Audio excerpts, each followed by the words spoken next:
গিরিধারী গোপীনাথের জয় দাও জয় দাও, গিরিধারী গোপীনাথের জয় দাও জয় দাও, গিরিধারী গোপীনাথের জয় দাও জয় দাও। সবাই প্রেমানন্দে বাহু তুলে জয় দাও জয় দাও, প্রেমানন্দে বাহু তুলে জয় দাও জয় দাও, প্রেমানন্দে বাহু তুলে জয় দাও জয় বলি দাও। সংসার জয় দিলে কি হবে জানো? জয় দিলে জয়ী হবে, জয় দাও জয় দাও, জয় দিলে জয়ী হবে জয় দাও জয় দাও, জয় দিলে জয়ী হবে জয় এই দাও দেখো জয় দাও। সংসার জ্বালা, ওরে বাবা খুব ভয়ানক জ্বালা গো। এই সংসার যারা তোমরা করছো তোমরা জানো, তোমাদের খুলে বোঝাতে হবে না এই সংসারের কি জ্বালা। তাই জ্বালাটা কি করে দূর হবে জানো? ওই ভগবানের নামে জয় দিলে সংসার জ্বালা দূরে যাবে, জয় দাও জয় দাও, সংসারের জ্বালা দূরে যাবে জয় দাও জয় দাও, সংসার জ্বালা দূরে যাবে জয় দাও জয় দাও। এই কিতাব জ্বালা দূরে যাবে, জয় দাও জয় দাও, কিতাব জ্বালা দূরে যাবে জয় দাও জয় দাও, কিতাব জ্বালা দূরে যাবে জয় দাও জয় দাও। এই ভবব্যাধি মোচন হবে, জয় দাও জয় দাও, ভবব্যাধি মোচন হবে জয় দাও জয় দাও, এই ভববাদী মোচন হবে জয় দাও জয় দাও। বলি প্রেমানন্দে বাহু তুলে জয় দাও জয় দাও, প্রেমানন্দে বাহু তুলে জয় দাও জয় দাও, প্রেমানন্দে বাহু তোমাদের কৃষ্ণ ভক্তি উদয় হবে। প্রেমানন্দে বাহু হরি কৃষ্ণ ভক্তি উদয় হবে, প্রেমানন্দে বাহু তুলে কৃষ্ণ ভক্তি উদয় হবে। প্রেমানন্দে বাহু তুলে জয় দাও জয় দাও জয় দাও জয় দাও, ওই গিরিধারী গোপীনাথ মদন মোহন, গিরিধারী গোপীনাথ মদন মোহন, ওই গিরিধারী গোপীনাথ মদন মোহন। দিও কিঞ্চিত না করো বঞ্চিত। মায়েরা তোমরা টাকা জমাতে তো ভালোবাসো, বাসো না? কি গো লক্ষ্মী ভান্ডার পাও? হরি বল। তোমরা টাকা জমাতে ভালোবাসো তো? এখন তোমাদের টাকা জমানোর পালা। এই টাকা যেটা তোমরা এখন জমাবে, যেটা গোবিন্দের ব্যাংকে দেবে, সেটা তোমরা সুদ সমেত ফেরত পাবে 100%। অনেক জায়গায় তোমরা টাকা রেখেছ, টুবরোতে, অ্যালকামিস্টে, আরো কত কত ফেক জায়গাতে রেখেছিলে, সবই তো মার খেলো মায়েরা, কিছুই তো আর পেলে না। কিন্তু এখানে রাখলে পেয়ে যাবে, চিন্তা নেই। শোনো, অর্থই হলো অনর্থের মূল। শাস্ত্রে বলছে অর্থ অনর্থের মূল। আবার অর্থই কিন্তু পরমার্থ হয়ে যায় কখন না, সেই অর্থ যখন সাধুগুরু বৈষ্ণব শ্রী গুরুদেবের এবং হরিনাম সংকীর্তনের খাতিরে খরচ হয়, ঠিক তখন সেই অর্থটা পরমার্থ হয়ে যায়। তাই মায়েরা, আমার ভক্তিমতী মায়েরা, ভক্ত বাবারা, তোমাদের সামনে যাচ্ছি, কারণ এত বড় যজ্ঞানুষ্ঠান এটা পরিচালনা করতে তো বহু খরচ, অনেক অর্থ খরচ হয়। তো তোমরা সবাই মিলে দিও কিঞ্চিত না করো বঞ্চিত। যে যেটুকু পারবে সে সেটুকু ভক্ত বাবাদের, ভক্তিমতী মায়েদের আঁচলে তোমরা তুলে দিও। তোমাদের এই মহাদান অবশ্যই গোবিন্দের সেবায় লাগবে, কোনো সন্দেহ নাই। দেখুন, আমার ভগবান বড় কাঙালির ঠাকুর, তিনি ভিক্ষাদ্রব্য বড় ভালোবাসে। যে যত বড়ই ধনী হোক না কেন মায়েরা, মাধুকরী ছাড়া, ভিক্ষা ছাড়া কখনই কিন্তু গোবিন্দের, গৌরাঙ্গের সেবা হয় না। সুদামাকে তার পত্নী বলছে, আহা একটু যাও না, তুমি তো বহুদিন ধরে বাড়িতে রয়েছো, কই তোমার বন্ধু দ্বারকার রাজা, একটু যাও না স্বামী, তোমার বন্ধুর সঙ্গে একটু দেখা করে এসো, এতে তোমার মনটা তো ভালো থাকবে। সঙ্গে সঙ্গে সুদামা কেঁদে বলে, ওগো তুমি যে আমায় যেতে বলছো, আমি কেমন করে যাব, কারণ আমি যে দরিদ্র অসহায়, আর এতদিন পরে বন্ধুর সঙ্গে দেখা করতে যাচ্ছি, যদি বন্ধুর জন্য কিছু না নিয়ে যাই তাহলে কেমন করে হবে বলো দেখিনি। তখন মাতা বসুন্ধরা বলছি, চিন্তা করছো কেন স্বামী, আমি আছি তো। ও মায়েরা, ভক্ত সুদামার স্ত্রীর নাম বসুন্ধরা মা। তখন বসুন্ধরা মা গ্রামে বেরিয়ে ভক্তদের দাঁড়ে দাঁড়ে গিয়ে বলছে, ওগো ভক্তগণ, আমার স্বামী তার প্রিয় বন্ধুর সঙ্গে দ্বারকাতে যাবে, তার প্রিয় বন্ধুর সঙ্গে দেখা করতে। তা দ্বারকাতে সে বহু পথ, তোমরা তো অত দূরে যেতে পারবে না। তা কৃষ্ণ সেবার তোমাদের কি কোনো বাসনা আছে? যদি কোনো বাসনা থাকে দাও না গো। এই যে আমি আমার ভিক্ষার আঁচল পেতে দিয়েছি, আমার ভিক্ষার আঁচলে তোমরা কিছু দান করো, যেটা কৃষ্ণ সেবায় লাগাতে পারি। ও মাইরা, ওই 4 মাথার পথে দাঁড়িয়ে ছিল, আর 4 গ্রাম থেকে 4 মুষ্টি চিড়ে পেয়েছিল মায়েরা, শুকনো চিড়ে। আর সেই চিড়েটা ভগবানের জন্য, কৃষ্ণের জন্য সেদিনকে ভক্ত সুদামা নিজের আঁচলে বেঁধে দ্বারকাতে নিয়ে গেছিলেন। আহা, রাজভোগ গোবিন্দ সেবা করেন, সোনার থালাতে 100 পদের, বাপরে বাপ, 100 পদের রন্ধন। সুদামাকে সেবা দিয়েছে, গোবিন্দ সেবা করেছে। লজ্জাতে সুদামা বের করতে পারছে না ওই শুকনো চিড়ে, বক্ষের মধ্যে জড়িয়ে রেখেছে, আঁচল দিয়ে উত্তরি দিয়ে ঢেকে রেখেছে, যেন কোনো ক্রমে আমার বন্ধু সুদামা না দেখতে পায় যে আমি কি এনেছি। কিন্তু চতুরের শিরোমণি গোবিন্দ অন্তর্যামী, তিনি সুদামাকে ডেকে বলছেন, সখা, এই সখা, এতদিন পরে তো তুই এসেছিস আমার কাছে, তা বলি আমার জন্য কি কিছুই আনিসনি? হ্যাঁ, আমার সখী বাড়িতে ভালো আছে তো? সে কি আমার জন্য কিছুই পাঠায়নি? কিন্তু লজ্জাতে বলতে পারছে না সুদামা। সুদামা বলছে, না সখা, কিছুই আনিনি সখা, কি আর আনবো সখা, আমি কিছুই আনতে পারিনি। কৃষ্ণ বলছে, কি আর করা যাবে সখা, আনুনি যতক্ষণ। কিন্তু সে তো জানে যে সুদামা এনেছে। বিভিন্ন কথার ছলে একথা ও কথা বলতে বলতে, সখা মনে আছে গুরু শান্তিপুরীর মণির আশ্রমে কত খেলাধুলা খেলা করেছি, কত আনন্দ করেছি, মনে আছে সখা? কতদিন তোকে আলিঙ্গন করি নাই সখা, আমার কাছে এসে একটু আমাকে জড়িয়ে ধর না। এবার যেই সুদামা কৃষ্ণচন্দ্রকে জড়াতে গেছে মায়েরা, হঠাৎই অবচেতন মনেই নাই যে পুটুলিটি হাতের মধ্যে রয়েছে। হাতটা ছেড়ে যেই আলিঙ্গন করতে গেছে, অমনি সেই চিরের ছোট্ট পুটুলিটি সুদামার কোল থেকে, বুক থেকে খসে মাটিতে যেই পড়ে গেছে, সঙ্গে সঙ্গে পেয়েছি।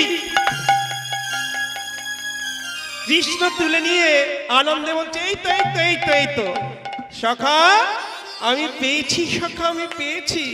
এতক্ষণ ধরে আমি যেটা পাওয়ার আশা নিয়ে বসেছিলাম সেটা পেয়েছি। বলছে, সখা ওটা খুলো না, ওটাই আমায় দিয়ে দাও, একটু ওটা আমায় দিয়ে দাও, ওটা খুলো না। বলছে, কেন খুলবো না, আমি দেখি, আমি আস্বাদন করতে চাই কি আছে এটার মধ্যে। সঙ্গে সঙ্গে পুটলিটা খুলেছে বাইরা, আর খুলেই দেখছে চিড়ে রয়েছে গো। কৃষ্ণচন্দ্র বলছে, বাবা বাবা বাবা সখা, প্রত্যেক দিন এই দ্বারকার মিষ্টি মিষ্টান্ন খেয়ে খেয়ে এত মিষ্টি খাওয়া পরে যে মুখটা বড় একঘেয়ে হয়ে গেছে, একঘেয়ে হয়ে গেছে আমার মুখটা। আর সেটা আমার মানে অরুচি মুখে রুচি ফেরাতে সখা তুমি আমার জন্য চিড়ে এনেছো, কি সুন্দর কি সুন্দর।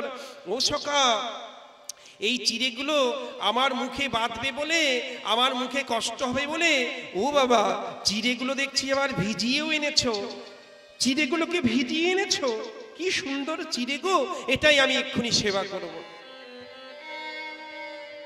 তখন সুদামা কেঁদে কেঁদে বলে, সখারি, আমি তো এত ভাবনা চিন্তা করি তোমার জন্য চিড়ে আনি নাই। আমার স্ত্রী যখন ওই চিড়ের পোটলাটা আমার হাতে দিয়েছিল, ওই পথে আস্তে আস্তে আমি মনে মনে ভাবছিলাম, আমার সখা কৃষ্ণ সে তো দ্বারকার রাজা, সে কত ভালো ভালো উপাদেয় বস্তু আস্বাদন করেন, সেবা করেন, তাহলে তার বদলে আমি কেমন করে এই শুকনো চিড়ে দেব। এইটা ভাবতে ভাবতে যে আমি কেমন করে আমার সখার বদনে শুকনো চিড়ে দেব, এইটা ভাবতে ভাবতে আমি যখন আসছিলাম, তখন কি হলো জানো সখা, ওই চোখের জলে চিরা চিরা ভিজে গিয়েছে, চোখের জলে চিরে ভিজে গিয়েছে, চোখের জলে চিরে ভিজে গিয়েছে। আমি কেমন করে দেব কৃষ্ণ বদনে, ভেবে আমার এই চোখের জলে চিরে ভিজে গিয়েছে। আমি কেমন করে দেব কৃষ্ণের বদনে, চোখের জলে চিরে ভিজে গিয়েছে। আমি কেমন করে দিব কৃষ্ণ বদনে, তাই চোখের জলে চিরে ভিজে গিয়েছে। আমি কেমন করে দেব কৃষ্ণের বদনে, তাই চোখের জলে চিরে ভিজে গিয়েছে। কেমন করে দেব কৃষ্ণের বদনে, তাই চোখের জলে চিরে ভিজে গিয়েছে। কেমন করে দেব কৃষ্ণের বদনে, তাই চোখের জলে চিরে ভিজে গিয়েছে। কেমন নিতাই গৌর হরি ভিজে দিয়েছে, কেমন করে দেব কৃষ্ণের বদনে, চিরে ভিজে দিয়েছে। ওই চোখের জলে চিরে ভিজে গিয়েছে। তাই এমন কৃষ্ণ অনুরাগ না থাকলে, এমন প্রীতি, এমন ভালোবাসা না থাকলে কি আর গোবিন্দ পাওয়া যায় বাবা? তাই আজকে তোমরা যারা যারা এই মহাদান তোমরা আজকে গোবিন্দের উদ্দেশ্যে করলে, অবশ্যই সেই দান কৃষ্ণ সেবায় লেগে যাবে। নিতাই গৌর হরি হরি বল। তোমরা আজকে দানিতে পরিণত হয়ে গেলে। এই দান যে যেটুকু করেছো সেটাতেই কৃপা পেয়ে গেলে গো, খুব ভালো লাগছে। তা আজকে কৃষ্ণ মন্ডলার দুরিকামা আজকে এমন ভাবে আরতি সমাধা করি, ভক্তদের হাতে প্রসাদ দিয়েছে, সবাই প্রসাদ পেয়ে আপন গৃহে আপন মন্দিরে ফিরে গেছে। আর এদিকে হলো কি মায়েরা, যেজন ভক্ত হয় সে কি করে জানো? সময় নষ্ট করে না। আপন মন্দিরে এসে সঙ্গে সঙ্গে ভগবানকে সেবা দিয়ে শয়ন দিয়ে আপন মন্দিরে এসে কুঠিরে এসে সঙ্গে সঙ্গে ওই গুরুদেবের দেওয়া মালার নাম ঝোলাটি নিয়ে হরিনাম জপ করছে, হরিনাম করছে গো। আর দুরিকামা বলছে, স্বামী তুমি হরিনাম করছো, আমার একটা নিবেদন ছিল। বলো দুরিকা, কি হয়েছে? এমন করে কাঁদছো কেন? বলো মনের কথা, কিছু বলবে? বলবো মানে প্রত্যেক দিনই মনে মনে ভাবি তোমায় বলবো, কিন্তু আমি বলতে পারি না। যখনই বলতে যাই তখনই দেখি তোমার হাতে নামের মালা। আমি কেমন করে বলি বলো তো? পাছে পাছে তোমার নামে ব্যাঘাত ঘটবে, এই কথাটা ভেবে তোমাকে আর বলা হয় না। বলো দুরিকা, কি বলতে চাও? কি হয়েছে? আচ্ছা স্বামী, আপনার কি কোনো দিকেই লক্ষ্য নেই? একটিবার লক্ষ্য করে দেখুন, আমার এত দুঃখের সংসার, এত কষ্টের সংসার, ঘরে রাধা মদন মোহনের সেবা আমি আর পাচ্ছি না। কেমন করে আমি সেবা দেব? আমি হাঁপিয়ে উঠেছি, আমি আর পাচ্ছি না। আপনি কিছু করুন স্বামী, আপনি কিছু করুন। আপনার তো সংসারের প্রতি কোনো লক্ষ্য, কোনো খেয়ালই নেই। এমন করলে কি করে হবে? এতদিন পরে ভক্ত কৃষ্ণ মণ্ডলের খেয়াল পড়েছে। ও দুরিকা, তুমি এ কি বলছো? সংসারের কি খেয়াল করব? ও মাইরা, তোমরা লক্ষ্য করে দেখবে তোমাদের সংসার আছে তো, তোমাদের জাগতিক সংসার রয়েছে, কিন্তু লক্ষ্য করবে এই সংসারের দায়িত্ব কর্তব্য যদি ভাগাভাগি হয়, দেখবে ভক্ত বাবাদের থেকেও তোমাদের কিন্তু দায়িত্বটা একটু বেশি। কেমন দায়িত্ব? ধরো 100-র মধ্যে 60-40, বাবাদের দায়িত্ব 40%, 40%, আর মায়েদের দায়িত্ব 60%, 20% বেশি। কেন বলতো? কারণ বাবারা কিন্তু বাইরে ইনকাম করে টাকা রোজগার করে মায়েদের হাতে দিয়েই খালাস, কিন্তু এই সংসারটা কেমন করে চলবে, সংসারের আমার বাচ্চা কতটা বাচ্চা স্কুলের ভাত, আমার শ্বশুর শাশুড়ির দাদা বৃদ্ধ হয়েছে তাদেরকে সেবা দিতে হবে, আমার স্বামীকে খেতে দিতে হবে, আত্মীয় স্বজন বন্ধু বান্ধব তাদেরকে, এই যে সময় মতন 3 বেলা হাঁড়ি চাপানো, সংসারের সব কিছু ফুরিয়ে গেলে সঙ্গে সঙ্গে স্বামীকে মনে করিয়ে দেয়া কিংবা নিজেই ছুটে গিয়ে দোকান থেকে আনা, এই যে দায়িত্বগুলো, আমার মায়েদের কিন্তু সংসারের প্রতি লক্ষ্যটা, খেয়ালটা, দায়িত্বটা বাবাদের থেকেও বেশি। সত্য না এই কথা?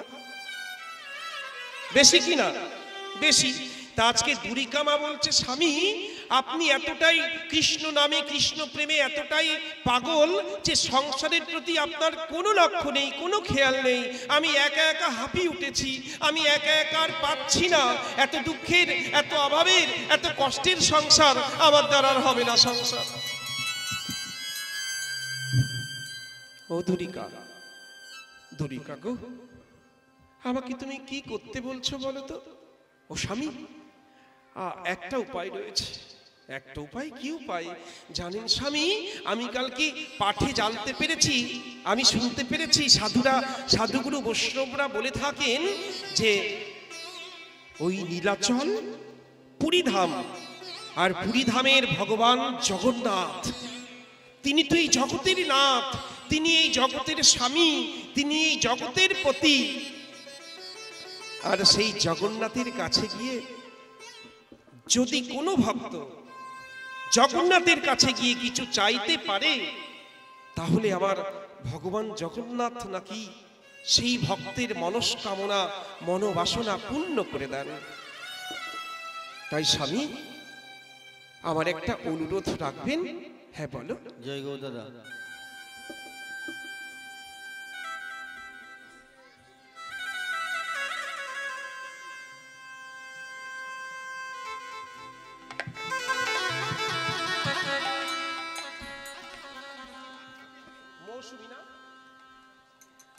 জয়নিতাই,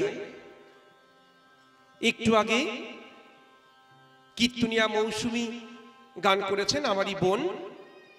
যাই হোক, আমার সেই বোনের গাড়ির চাবিটা হারিয়ে গেছে মায়েরা। আমার বোনের চাবি আর কি, মানে তার চাবি না, তার গাড়ির চাবি। তিনি যে গাড়িতে এসেছেন, গাড়িটা কি গাড়ি গো? মারুতি। হ্যাঁ, মারুতি ভ্যানের চাবি। যাই হোক, মারুতি কার, সেটার চাবিটা হারিয়ে গেছে মায়েরা। তোমরা যদি কোনো জায়গায়, ভক্ত বাবারা, ভক্তিমতী মায়েরা কোনো জায়গায় পেয়ে থাকো, যে কোনো চাবি তোমরা কুড়িয়ে পেয়েছো, হ্যাঁ, কিংবা দেখেছো কোথাও চাবি, একটু ডানে বাঁয়ে তোমরা লক্ষ্য করো তো। হ্যাঁ, তাহলে চাবিটা পেলে বড় উপকৃত হয়ে যাবে, কেমন? তা না হলে বড় বিপদ গো। কালকে আবার ওর তো, আমিও এখানকার গান ছেড়ে 6টায় আমার ট্রেন রয়েছে, 6:30টায় শিয়ালদা থেকে ট্রেন রয়েছে, আমাকে যেতে হবে আসামে। আসামে পরশুদিন কীর্তন রয়েছে, কালকে হ্যাঁ আমি যাব, এবং সেই ট্রেন পৌঁছাবে রাত 9:30 10টায়।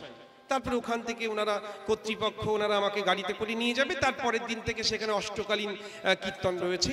তো যাই হোক, সেখানে আমিও যাব, শুনলাম ওরও প্রোগ্রাম রয়েছে। তো আপনারা একটু দয়া করে দেখবেন, চাবিটা যদি পেয়ে থাকেন কোনো সহৃদয় ব্যক্তি, আপনারা চাবিটা অবশ্যই ফেরত দেবেন, এই আশা রাখি। জয়নিতাই। তা মায়েরা একটু মন দেবেন। তা কৃষ্ণমণ্ডলকে বলছে, স্বামী পুরীর জগন্নাথ বড় কৃপালু, বড় দয়ালু, আপনি একটিবার গিয়ে ওই পুরীর জগন্নাথের চরণে গিয়ে একটিবার আমাদের এই সংসারের অভাবের কথা, একটু দুঃখের কথা, কষ্টের কথা একটু ভগবান জগন্নাথ দেবের কাছে একটু নিবেদন করুন।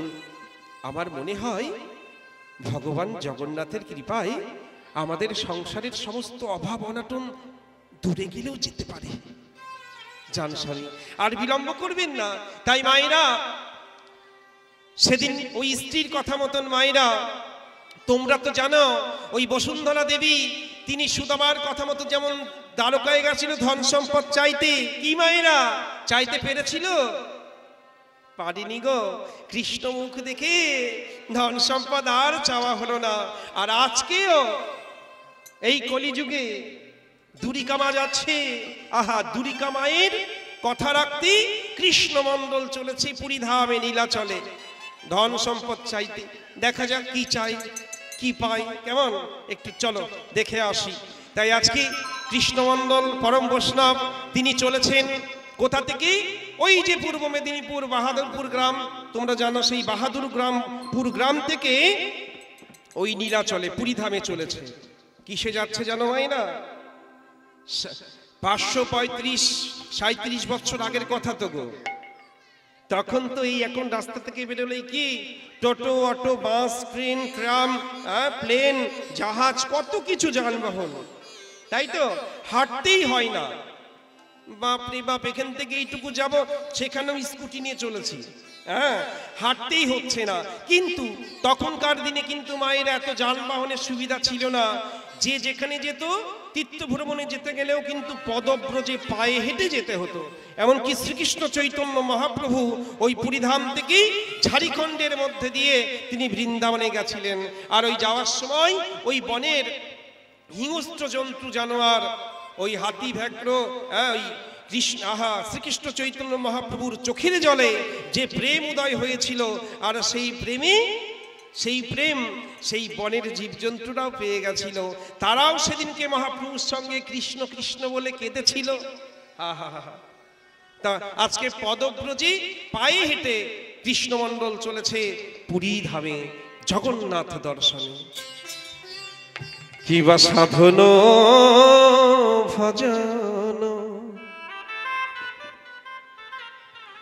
ও গো কৃষ্ণ ভক্তি মন, নীলাচলের পথে যাই, পথে যাই, নীলাচলের পথে যাই। সাধন ভজন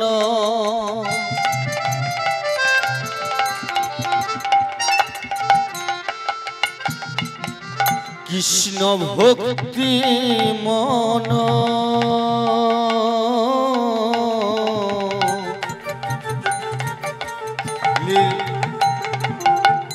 লীলাচলের পথে যায়, পথে যায়,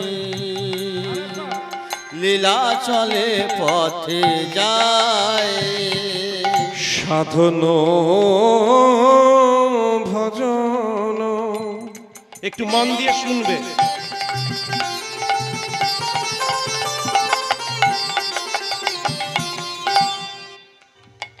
ও গো কৃষ্ণ ভক্তি মন, আজ নীলাচলের পথে যাই, পথে যাই, নীলাচলের পথে যাই। মুখে হা কৃষ্ণ বলিয়া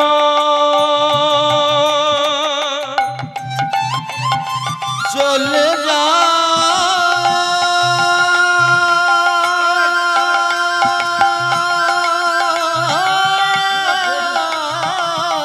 প্রেমানন্দে বাহু তুলে হরিব।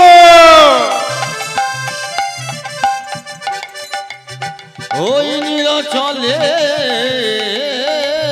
পথে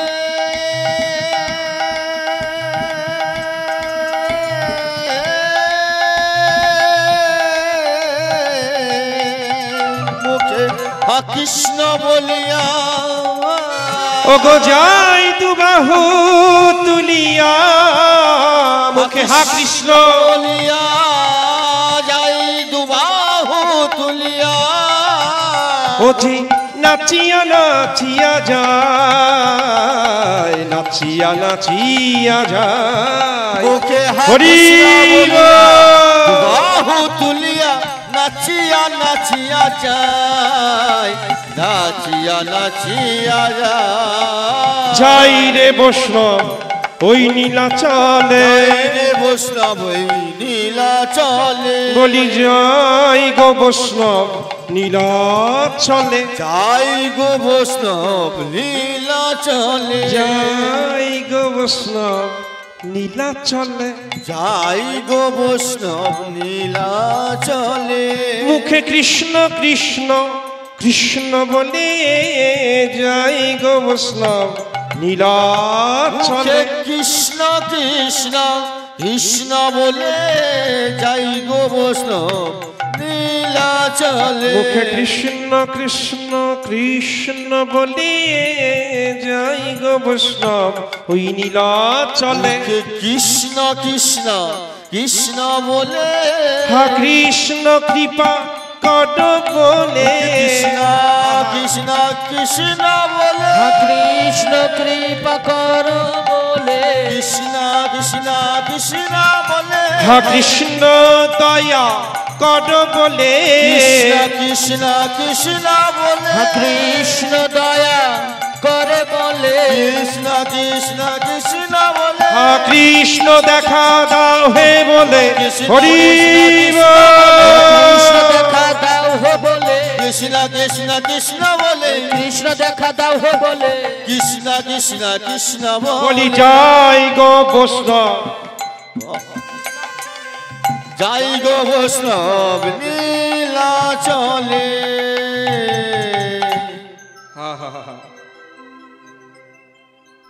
ছুটতে ছুটতে ছুটতে ছুটতে 3 দিন 3 রাত মাইরা পায়ে হেঁটেছে পায়ে হেঁটে 3 দিন পরে নীলাচলে এসে পৌঁছেছে আর দূর থেকে দেখছে ওই তো দেখা যায় জগন্নাথের চূড়া ওই তো ধ্বজা চিৎকার করে জগন্নাথ মম স্বামী মামা স্বামী নয়ন পথগামী পথগামী ভবতো মে জগন্নাথ মম স্বামী মামা স্বামী নয়ন পথগামী পথগামী ভবতো মে ভবতু মে বলো জগন্নাথ বলদেব সুভদ্রা জিউ কি আর একটু জোরে বলা যাবে না আর উনি উঠে চলে যাচ্ছে কেন এই যে ও দিদিমণি আসছো তো ঠিক আছে আজকে যারা যারা যুগল দর্শন করে না যাবে ঘরে এই অভিশাপ দিচ্ছি যারা যারা বাড়িতে যাবে যুগল দর্শন না করে বাড়ি গিয়ে ঝগড়া হবেই হবে ঝগড়া হবে বাড়িতে গেলে যারা যারা আজকে ফাঁকি দিয়ে যাবে হরিভাষণ থেকে চলে যাবে বাড়িতে গেলেই ঝগড়া এই বলে দিলুম হ্যাঁ এবার যাও জোরে বলো জগন্নাথ বলদেব সুভদ্রা জিউ কি নীলাচল পুরী ধাম কি জয় অনন্ত কোটি বৈষ্ণব বৃন্দ কি জগন্নাথ দর্শন করছে আহা ছুটতে ছুটতে এসে মন্দিরের সামনে এসে দেখছে আহা এ কি অপরূপ রূপ কি দেখছে জানো মাইনা পুরীতে তোমরা সকলেই গেছো আর সেখানে কি ভগবান জগন্নাথ একা রয়েছেন মাইনা কি গো ভগবান কি একা না গো না সবার মধ্যেখানে কে রয়েছে জানো ভগ্নী সুভদ্রা নিজের বোন ভগবানের বোন সুভদ্রা দেবী রয়েছেন আর তার ডান দিকে কে গো দাদা বলরাম আর বাম পাশে স্বয়ং ভগবান জগন্নাথ তাই বলছে চেয়ে দেখো ওই মধ্যখানে সুভদ্রা ভগ্নী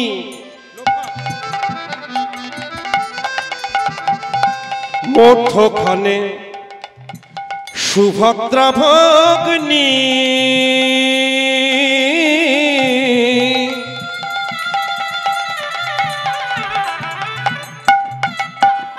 ওই মধ্যখানে সুভদ্রা ভগ্নী দক্ষিণে বলরাম মধ্যখানে সুভদ্রা ভগ্নী দক্ষিণে বলরাম